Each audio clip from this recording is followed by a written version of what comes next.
प्रिय अधिवक्ता साथियों, मंगल सुप्रभात।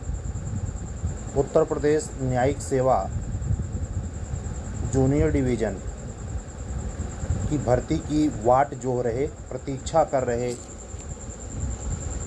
सभी हमारे अधिवक्ता साथी बंधुओं और बहन इस खबर को ध्यान से देखें।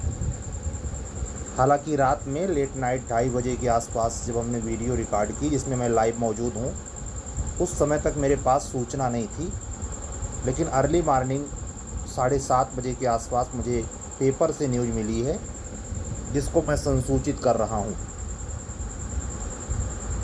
इस पेपर के माध्यम से यह पता चला है कि सुनवाई जो 28 अगस्त को थी, उस पर दोनों पक्ष की गैर मौजूदगी के बाद नई डेट 4 सितंबर को लगी है। एक बार फिर ये 4 और 8 का चक्कर है। 28 पे तो 4 का और 8 का चक्कर नहीं था, लेकिन 4 सितंबर को सुनवाई के लिए लिस्टेड की गई है। इलाहाबाद हाई कोर्ट में PCSJ मुख्य परीक्षा 2022 की उत्तर पुस्तिका बदले जाने के विवाद के संबंध में दाखिल याचिका पर सुनवाई 4 सितंबर को होगी। ये सुनवाई न्यायमूर्ति SD सिंह और न्यायमूर्ति D रमेश की पीठ कर रही है, जिसको याची श्रवण पांडे के वकील वरिष्ठ अधिवक्ता SFA नकवी ने सेवा याचिका की जनहित याचिका में तब्दील करने की अर्जी दाखिल की थी। इस पर लोक सेवा आयोग ने जवाबी हलफनामा भी दाखिल किया था। इसके जवाब में याची की ओर से प्रति उत्तर दाखिल करने का मौका मांगा गया था। कोर्ट ने मौका देते हुए सुनवाई 28 अगस्त को नियत की थी। इसी दौरान 17 अगस्त को लोक सेवा आयोग ने संशोधित परिणाम जारी करते हुए याची श्रवण पांडे समेत 5 अभ्यर्थी को साक्षात्कार के लिए आमंत्रित कर लिया। इसके बाद बुधवार में होने वाली सुनवाई के लिए किसी भी पक्ष की ओर से सुनवाई के लिए मेंशन नहीं किया गया, लिहाजा मामले की सुनवाई टाल दी गई। अब कुछ निजी राय मैं देना चाहूँगा इस संदर्भ में। इसमें कौन किसका पक्ष ले रहा है और कौन इसमें सब का पक्ष ले रहा है, ये कह पाना मुश्किल है। ऐसा भी हो सकता है कि सबका पक्ष लेने के चक्कर में अपने पक्ष का नुकसान होता हो। अक्सर ऐसा होता है। अगर आप बहुत लोगों का भला करने चलें तो आपका भला नहीं होता है। ये नेचर का नियम है, वो प्रकृति भी सिखाती है। जो वृक्ष सारे लोगों को फल खिलाता है वो स्वयं नहीं खाता, जो नदी सारे लोगों को जल पिलाती है वो स्वयं कभी नहीं पीती है। ये नियम है।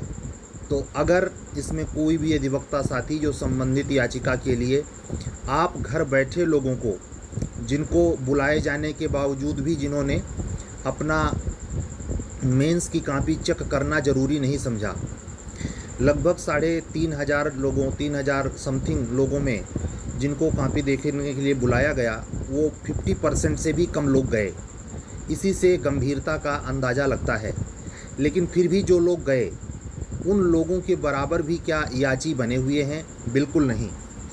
बैठे बैठे आदमी ये कल्पना करता है कि हमने हमारे हक की मिल जाए, और इसी अनेकता आजुटता की वजह से सामने वाला दुश्मन हावी हो जाता है।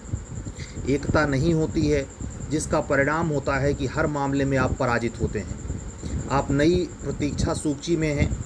आप नई प्रतीक्षा सूची के लिए जैसे यूपी अभियोजन अधिकारी 2022 की ही अंतिम परिणाम की परीक्षा में जूझ रहे हैं, जंग लड़ रहे हैं, और अपने और पराये के चक्कर में लड़े जा रहे हैं।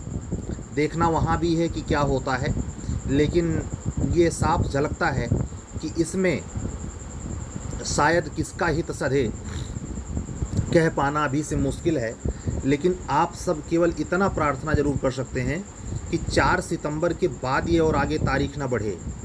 इसमें मुझे एक व्यक्तिगत तौर पर एक चाल नज़र आती है, जिसमें शायद जो अभ्यर्थी हैं वो अपने भविष्य को सुरक्षित करने तक इस याचिका को आगे बढ़ा सकते हैं, कि जिसके दबाव में निश्चित तौर पर फाइनल रिजल्ट कमीशन ज़रूर निकाल दे।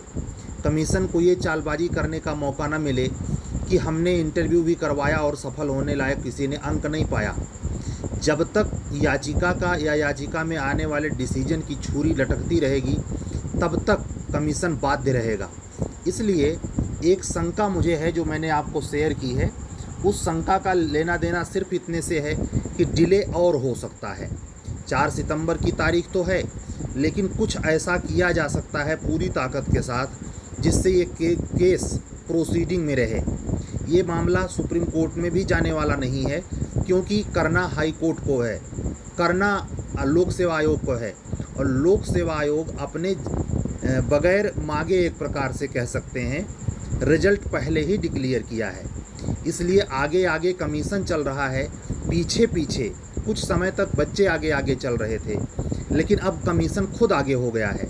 और इस आगे रहने में तब तक भलाई तो ज़रूर है जब तक अंतिम परिणाम निकाल कर इन बच्चों को शामिल न कर लिया जाए, या किस हद तक और दूसरी चाल का शिकंजा जो कि हम और आप सोच भी नहीं सकते वह घट जाए, जो कि माननीय हाई कोर्ट की डबल बेंच कर सकती है, उसको भी इसमें क्या हित दिखाई देता है उसके एक सेंटेंस से समझा जा सकता है। पिछली सुनवाई पर 28 अगस्त से पहले वाली सुनवाई पर न्यायमूर्तियों के द्वारा ये कहा जाना कि आप इसको जनहित क्यों करना चाहते हैं, आप अपने से मतलब रखें, इसी एक लाइन में बहुत कुछ संदेश छिपा है। वो सार्वजनिक हित में जाके सारी 303 वैकेंसी को डिस्टर्ब नहीं करना चाहते हैं, चाहे किसी का चयन किसी भी प्रकार से क्यों ना हुआ हो। ज़रा यकीन करें, इन 50 लोगों की बदली हुई कापियों के बावजूद, 50 लोगों की कापियों के बदले जाने की स्वीकारोक्ति लिए जाने के बावजूद कमीशन ये मानता है कि डिस्टर्ब केवल 5 लोग हुए। वो भी मनगढ़ंत है या सत्य, ये तो साबित होना बाकी है। आइए देखते हैं, प्रतीक्षा करते हैं। ऐसे ही जो सिंगल पीठ का जजमेंट है उसमें क्या हुआ है, जो एक प्रथम मिश्रा जी नाम से याचिका पड़ी है, उसमें क्या हुआ है, इसकी भी जानकारी अगर मिलती है तो रात के वीडियो में मैं शेयर करूंगा।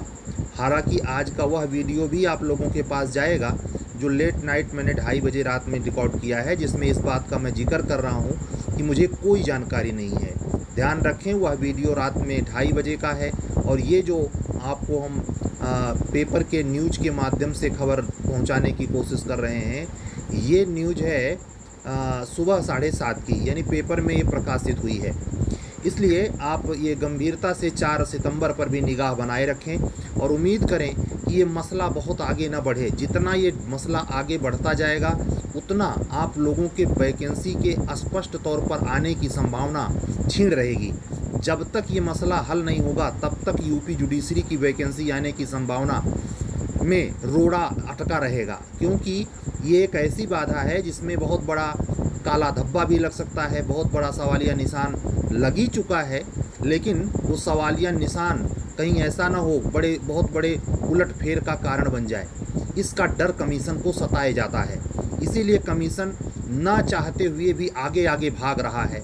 अब देखना है वक्त क्या बताता है, शिकंजे क्या होते हैं, चाल कैसी चली जाती है, न्यायमूर्ति महोदयों का रुख क्या रहता है, निर्णय क्या आता है, और मामला सुप्रीम कोर्ट तक भी जाता है क्या, ऐसी स्थिति भी बनती है क्या, ये वक्त बताएगा। फिलहाल अगली बात इससे संदर्भित 4 सितंबर को होने वाले घटनाक्रम पर निर्भर करेगी।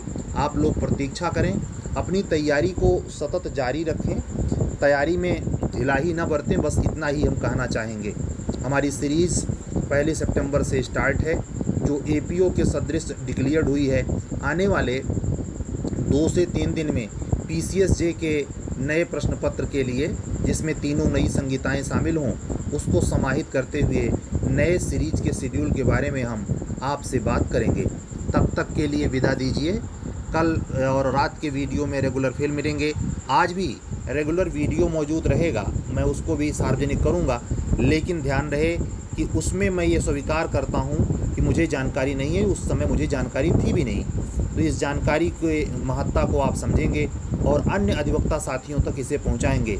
इस घटनाक्रम पर, यानी उच्च न्यायालय में विचाराधीन डबल बेंच के सामने श्रवण कुमार पांडे की इस याचिका का निर्धारण ही आप लोगों की वैकेंसी का आने का रास्ता प्रशस्त करेगा। जितना ये डिले करेगा उतना काले बादल, जितना जल्दी इसका निस्तारण उतना जल्दी आपकी वैकेंसी आने की संभावना। ये तय मान के चलिए अक्टूबर नवंबर बहुत खास होने जा रहा है। बस इतना ही आज, बस सत्यमेव जयते।